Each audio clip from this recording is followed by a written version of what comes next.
Yo quisiera expresar lo siguiente.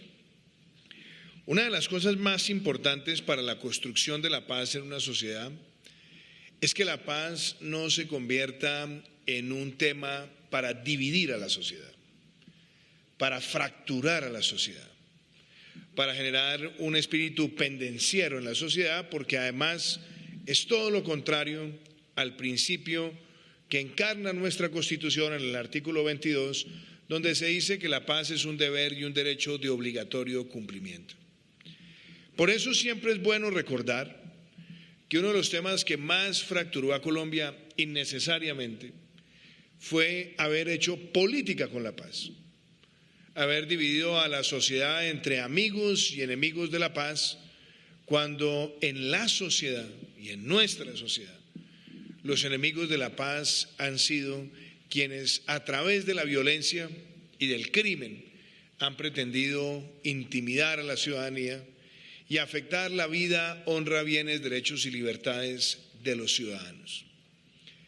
Con eso dicho, lo que nuestro gobierno ha buscado desde el primer día es tener una política de paz y no de hacer paz política. ¿Eso qué quiere decir?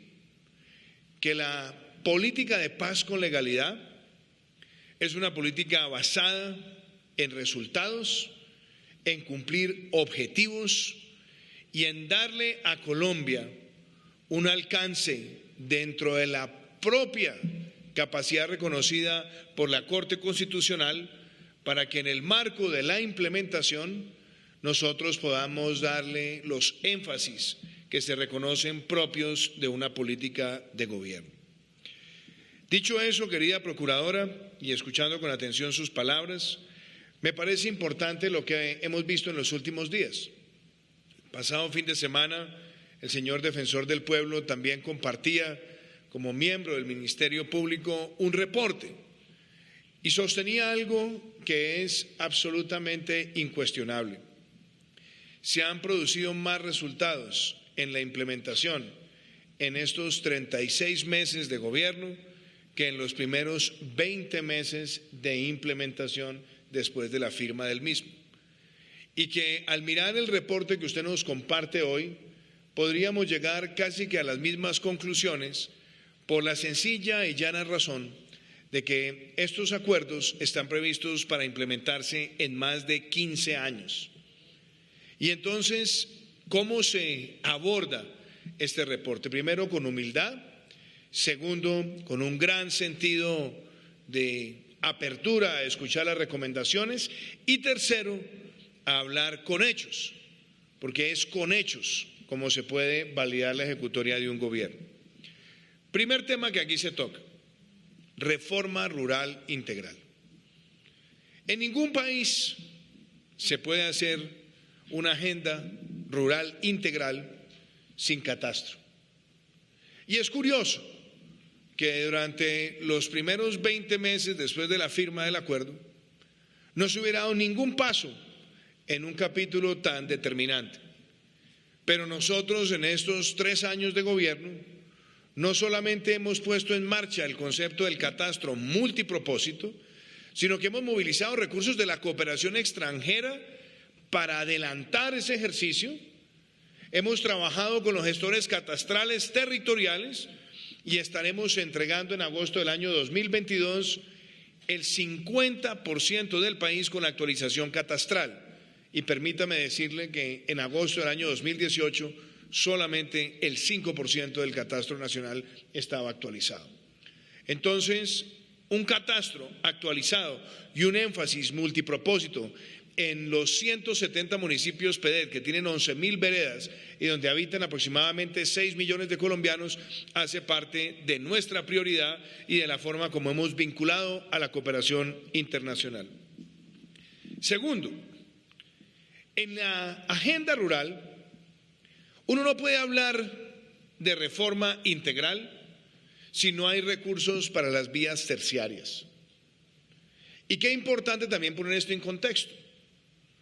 Durante los 10 años o 8 años que nos antecedieron a nosotros, El promedio de inversión en vías terciarias al año era de 100.000 millones de pesos. Y si sumamos lo que corresponde a Colombia Rural, al Pacto por Colombia, más los recursos que tenemos de OCAD, en estos 36 meses hemos superado los 2.3 billones de pesos en inversión en vías terciarias.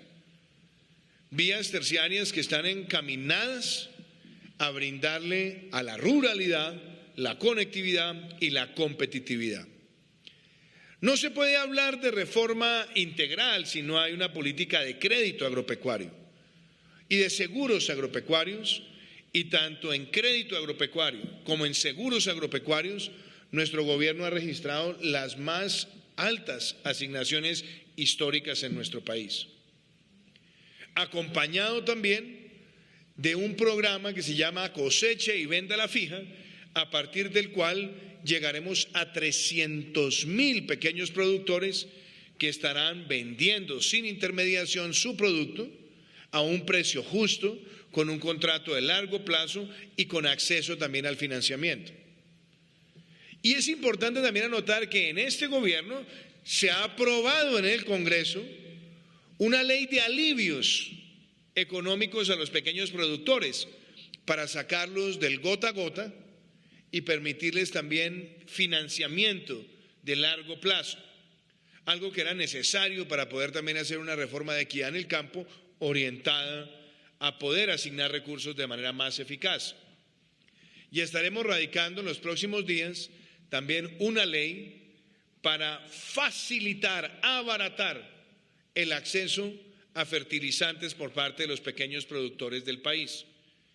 Y quizás la forma más diciente, doctora Margarita, querida procuradora, como uno puede hablar de si ha sido eficaz lo que se ha hecho o no en la ruralidad en términos de la productividad, la demostración más clara es que en el año 2019, 2020 y ahora 2021 tendremos las exportaciones agropecuarias más altas que haya registrado históricamente Colombia. Pero no nos quedamos solamente ahí. La titulación de predios, porque la titulación de predios también encarna la presencia territorial del Estado.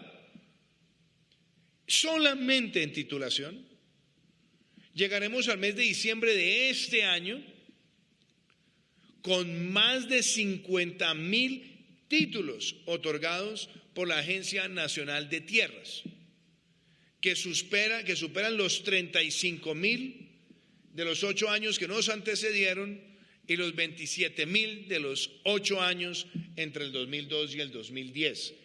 Conclusión, se llegará en un periodo de 3 años y medio a la mayor titulación predial que haya hecho un gobierno en nuestro país. Y quisiera también agregar otra cosa: el apoyo económico, y aún en momentos de pandemia, en la ruralidad. Programas como el Ingreso Solidario, Colombia Mayor y los giros extraordinarios de los programas sociales beneficiaron y han beneficiado también a los habitantes de la ruralidad de Colombia, manteniendo su ingreso y evitando un golpe aún mayor derivado de los efectos de la pandemia. Por eso es importante, claro, mirar nuestras cifras, pero también contrastarlas con los de la región, y que hemos sido uno de los países de la región que ha tenido menos retroceso en términos de pobreza. Eso no quiere decir que no la hayamos tenido, claro que la hemos tenido, pero gracias a la intervención social hemos tenido un efecto sustancialmente menor al que se ha visto en otros lugares. Importante también mencionar los temas que tienen que ver con la transferencia de conocimiento en la ruralidad, que tienen que ver con los servicios de asistencia, donde vamos a llegar a 600.000 productores agrícolas. Y eso sin mencionar los programas de compra a proveedores ligados con el sistema de salud o con la atención también a las familias en medio de la pandemia. Por eso, hablar de una reforma rural integral, yo creo que lo que se ha hecho en crédito, seguros, vías terciarias, programas de comercialización, programas de cadenas productivas, ya de por sí muestra el alcance de la gestión gubernamental. Por supuesto, no nos quedamos con una actitud complaciente, falta hacer muchas más cosas. y por eso persistiremos también con el equipo de gobierno en que podamos tramitar en el Congreso unos mecanismos judiciales, como los empezamos con usted, querida Procuradora, para que tengamos un servicio de justicia en la ruralidad. Lo segundo que tiene que ver con la participación política. La participación política es muy importante y ciertamente hace parte de los acuerdos. Ahora, la participación política en las primeras elecciones regionales de quienes estaban en proceso de desmovilización, desarme y reincorporación ocurrió en el año 2019. Muy importante ver que se firmaron en la Casa de Nariño, con todos los partidos liderados por el Gobierno Nacional, un acuerdo de no estigmatización y un acuerdo en contra de las noticias falsas en el marco de ese programa, con la presencia también de los representantes del partido FARC. Y muy importante también destacar, querida Procuradora, que a mí me llama la atención, yo veo que dicen, no se ha hecho mucho en la participación política de parte de algunas de las personas que hoy han intervenido. Y yo pregunto una cosa, ¿cómo se puede modernizar la participación política cuando teníamos un código electoral que todavía seguía prácticamente anclado a los preceptos frente nacionalistas? Es en este gobierno y con el apoyo de nuestro gobierno que pudimos tramitar en el Congreso un nuevo código electoral que, entre otras, tiene el concepto de las listas paritarias y además empodera en la pedagogía a todas las minorías y se preocupa de manera también eficaz en fortalecer los mecanismos de control y protección de los candidatos dentro de lo que se conoce históricamente como el Plan Ágora. Y claro, también se han mantenido y se han ejecutado los principios del Estatuto de la Oposición, porque es curioso, aquí se aplican, se cumplen, pero mientras se implementaban los primeros 20 meses, el Estatuto de la Oposición fue diferido en el tiempo, quizás para que no fuera ejecutado en el pasado. Esas cosas no son propias del debate, pero sí son particularidades que es bueno tenerlas en consideración. En lo que tiene que ver con el fin del conflicto, yo quisiera destacar varias cosas.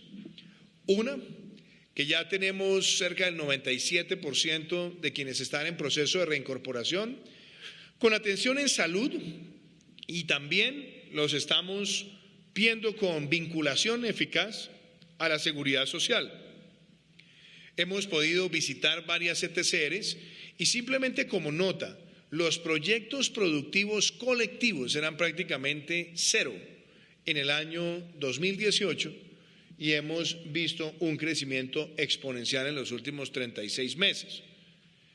Los proyectos productivos individuales se han multiplicado por más de 6 o 7 veces en estos 36 meses y hemos vinculado también a personas en proceso de reincorporación a cadenas productivas de carácter laboral. Ciertamente, aquí se ha dicho algo que a todos nos estremece. La violencia contra miembros de lo que eran las antiguas FARC como movimiento terrorista y que están en proceso de reincorporación, pero también los asesinatos de líderes sociales.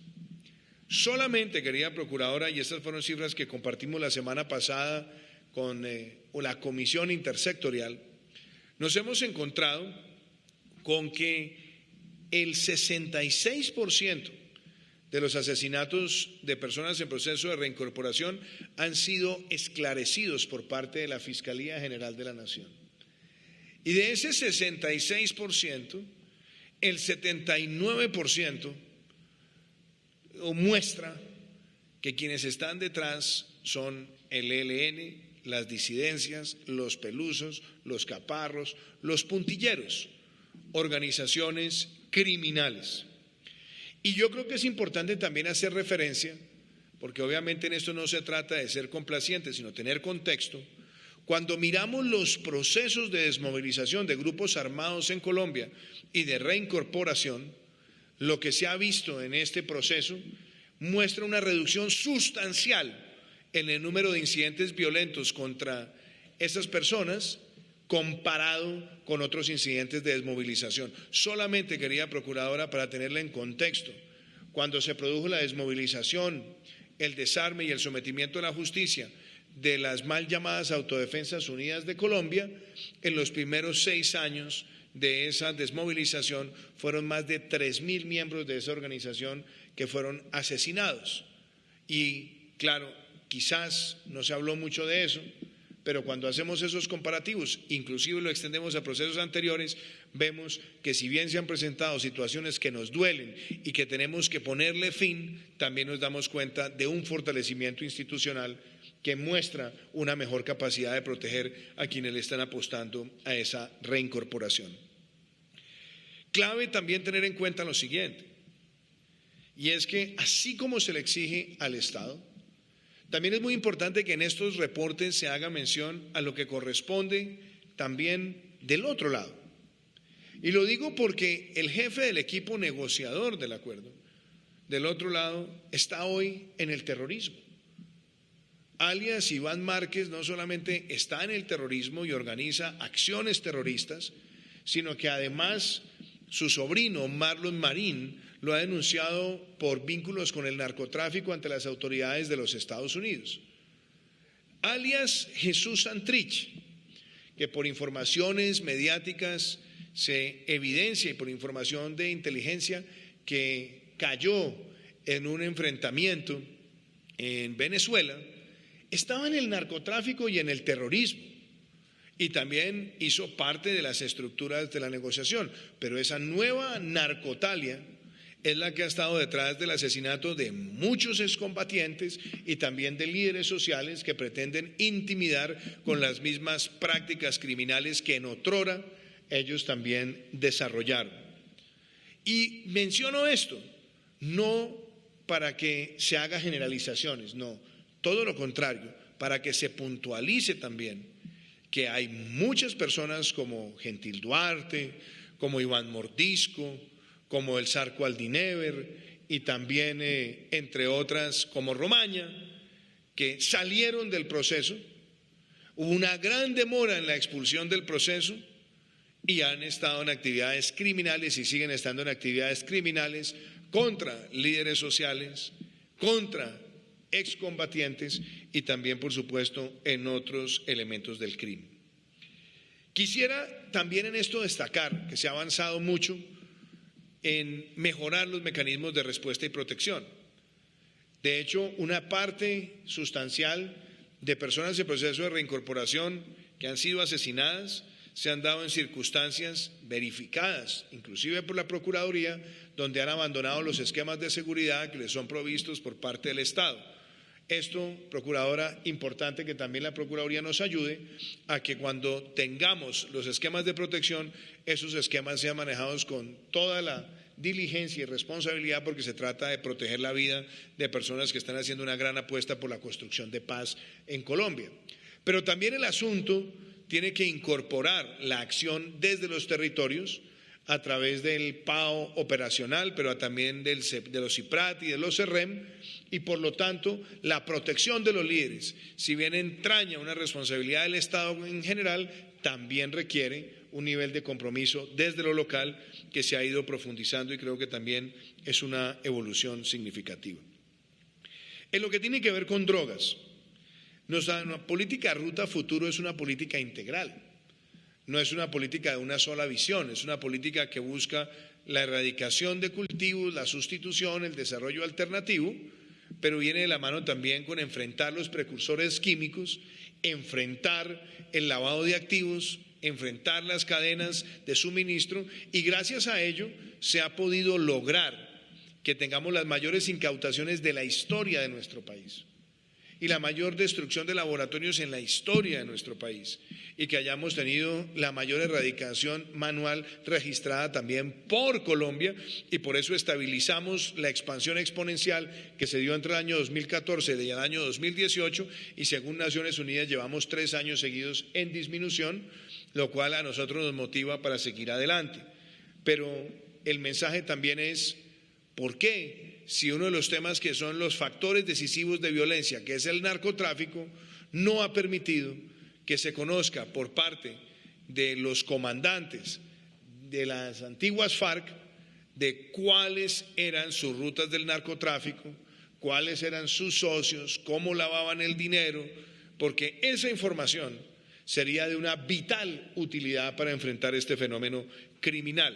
Eso también permitiría que en el capítulo de drogas tuviéramos una evolución mucho más significativa. Es indudable que cuando se habla de víctimas, aquí hay una deuda histórica en Colombia. Pero antes de eso, déjeme dejar dos comentarios, querida procuradora. Uno tiene que ver con el liderazgo social, porque vemos cifras después de la firma del acuerdo. Pero muchas veces he preguntado cuáles son las cifras oficiales que maneja la Procuraduría, la Fiscalía, la Defensoría de asesinatos de líderes sociales antes del 2017 y no aparecen. No aparece una cifra consolidada, no aparecen las caracterizaciones que tenemos hoy. Entonces pareciera que la condición del liderazgo social para ser parte de esos indicadores de violencia se empieza a registrar a partir del año 2017 y eso es un sinsentido, que es importante reconstruir esas series para entender cuál ha sido la dimensión de cada problema y entender que este fenómeno se está presentando en el 5% del territorio, en menos de 50 municipios, pero que está ligado a fenómenos como narcotráfico e extracción ilegal de minerales. Y hemos puesto en marcha esquemas no solamente de protección, sino de apoyo al liderazgo social.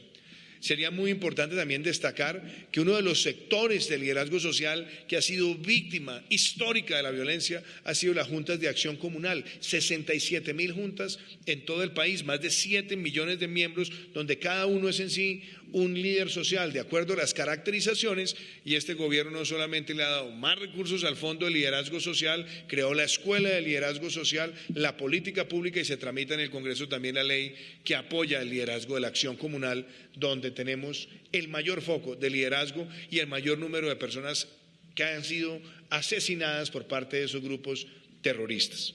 Entonces, quisiera también hacer esa precisión. Entremos a víctimas.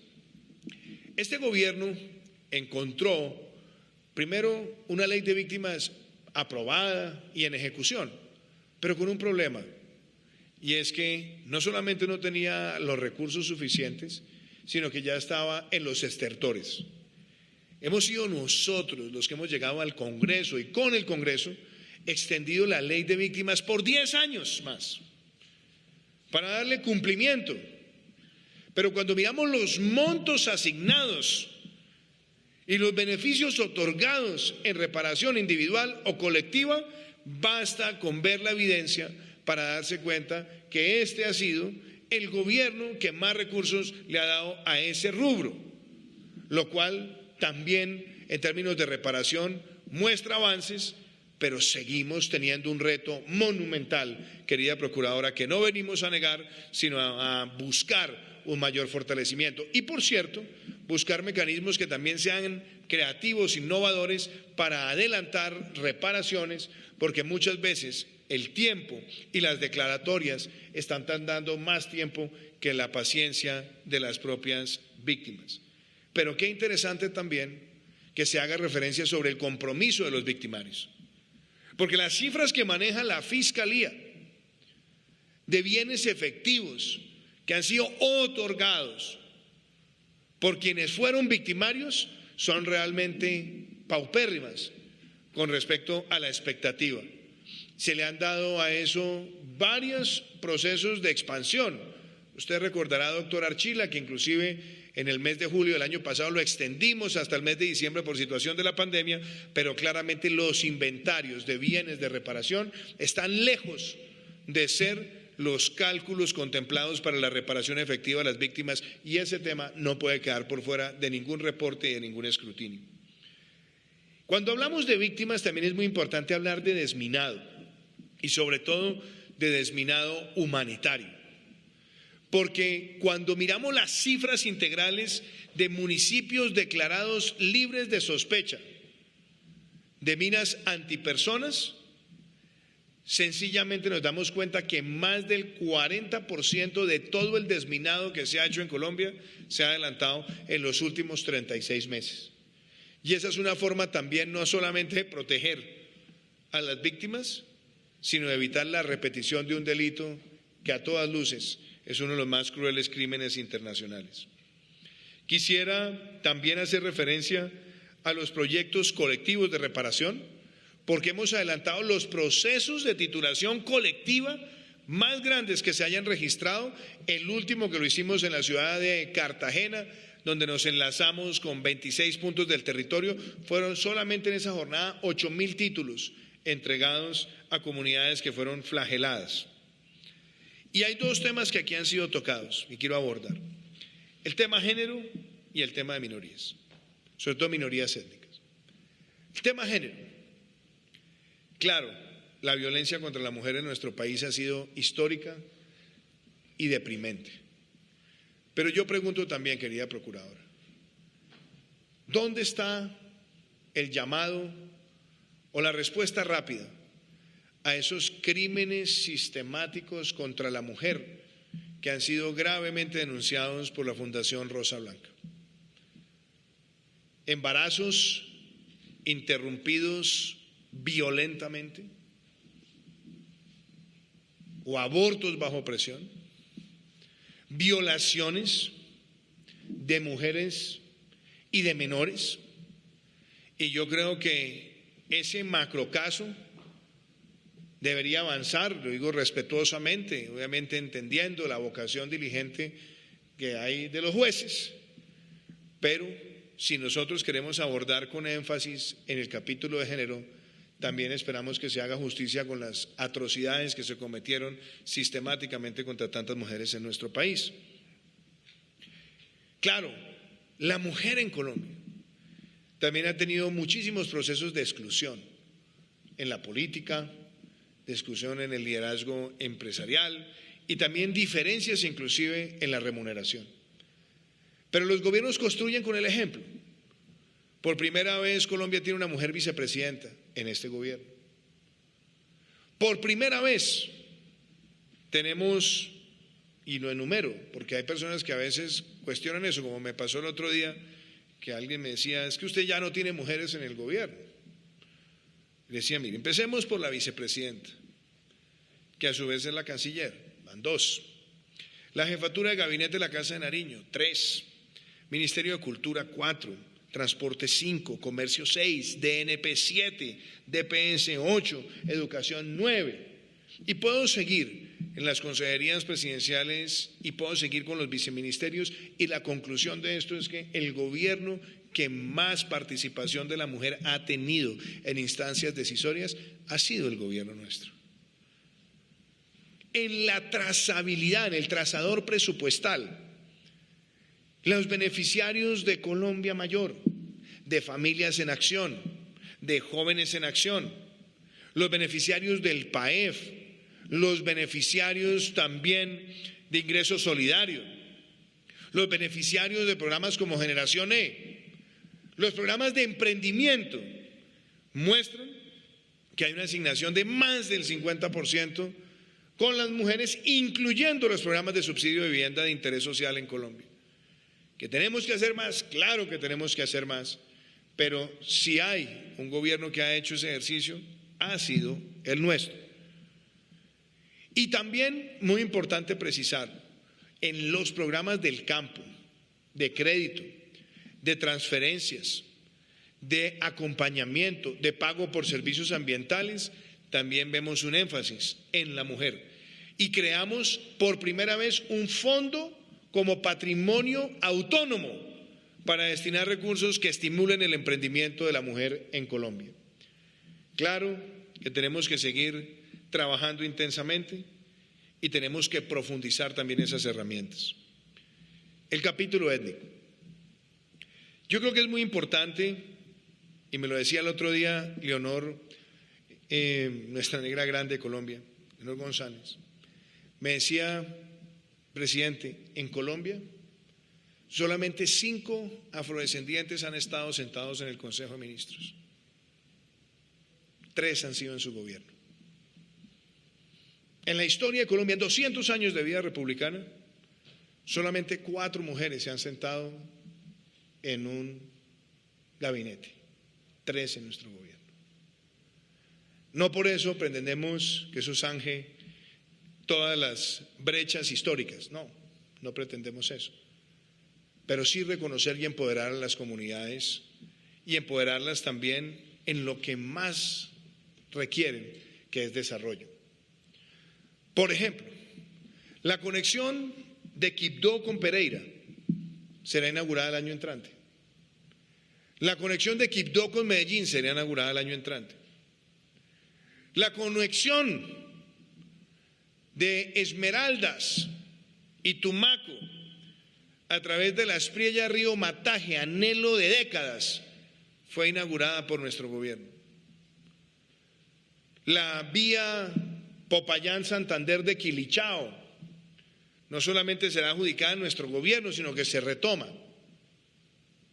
El corredor San Francisco-Mocoa, que también integra a distintas comunidades, licitado en nuestro gobierno, empieza además construcción.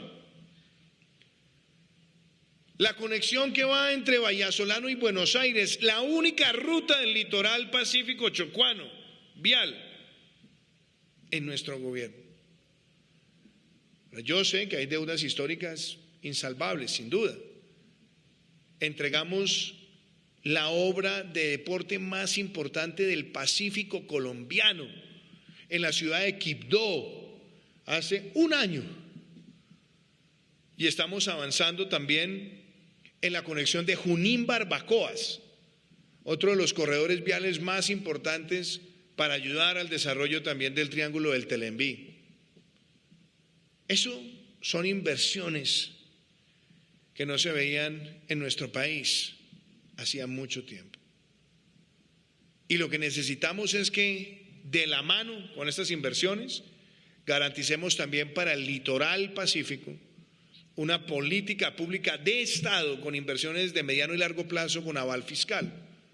Y de hecho anunciamos con los alcaldes de Amunafro que tendremos antes de finalizar este año el documento COMPES de inversiones en esas regiones del país.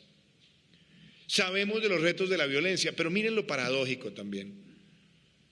Enfrentamos retos de violencia, pero hemos registrado en el año 2019 la 4ª menor tasa de homicidio en 40 años, el año pasado la menor en 46 años y esperamos este año estar o por debajo del 2019 o muy similar. Sabemos que el año pasado muchos de los indicadores también tuvieron un comportamiento distinto, quizás por el aislamiento preventivo, pero hemos registrado los menores indicadores de secuestro desde que hay estadísticas de secuestro. Y hemos ido fortaleciendo la presencia de la fuerza pública. Y hemos dado de baja más de 164 cabecillas de esas organizaciones que laceran a las comunidades. Y estaremos muy pronto también en la región del Baudó entregando nueva infraestructura. Estaremos también en Bojayá entregando la nueva infraestructura deportiva, de salud y de conectividad. Y sabemos que hay retos enormes, inclusive en la ciudad de Buenaventura estamos inaugurando próximamente una nueva facilidad deportiva de formación y estamos también fortaleciendo los programas de vivienda de interés social. Entonces, importante también dejar eso claro. Y en lo que tiene que ver con el presupuesto, con el trazador presupuestal, el presupuesto que hoy tiene este rubro de paz con legalidad lo dice todo por sí solo. Estamos hablando de más de 4 billones de pesos. Estamos hablando de la aceleración y aprobación de los OCAD Paz, más la asignación presupuestal, más 600.000 millones de pesos de obras por impuestos, sumado también a las intervenciones integrales que se hacen, por ejemplo, en regiones como la del Catatumbo, donde estamos haciendo la vía Astilleros-Tibú, después Tibú-La Gabarra, el plan integral, que es el plan Catatumbo, donde estamos también haciendo electrificación, provisión de agua y saneamiento, integración comercial. Es decir, aquí hay un compromiso que se ve con hechos. Yo sé que cuando uno habla de estos temas siempre puede haber niveles de desconfianza por la política. Pero es que lo que estamos diciendo está validado, no solamente por lo que ya evaluó el Instituto Kroc, por lo que ha evaluado la oficina del Secretario General de Naciones Unidas, que hace monitoreo a esta implementación y que nosotros pedimos que estuviera 4 años desde que empezó nuestro gobierno, y además le hemos extendido el mandato para que también haga supervisión de las sanciones propias de la justicia transicional. Y también celebro, señora Procuradora, como lo dijo el defensor, el avance que se ha dado, y lo vemos también en su reporte.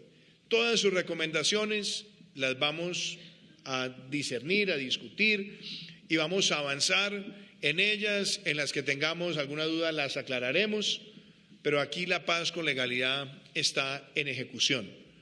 Y si muchos pretenden, de pronto por política, llegar al negacionismo, o como se lo dijeron un día al doctor Archila, ahora que estamos escribiendo un libro a 4 manos en los pocos ratos que nos pueden quedar libres y que será publicado, yo creo que en los próximos meses, nosotros vimos un día que llegó el doctor Archila a exponer los resultados de la paz con legalidad, y le dijo a alguien: es que usted solamente viene a hablarnos con hechos, estadísticas y resultados.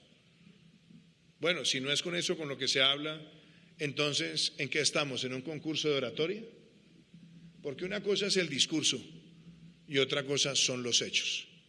De manera que con hechos seguiremos cumpliendo nuestro deber y seguiremos respondiendo a las necesidades de las comunidades, siempre con humildad, también escuchando los llamados y las observaciones que nos hacen distintos sectores.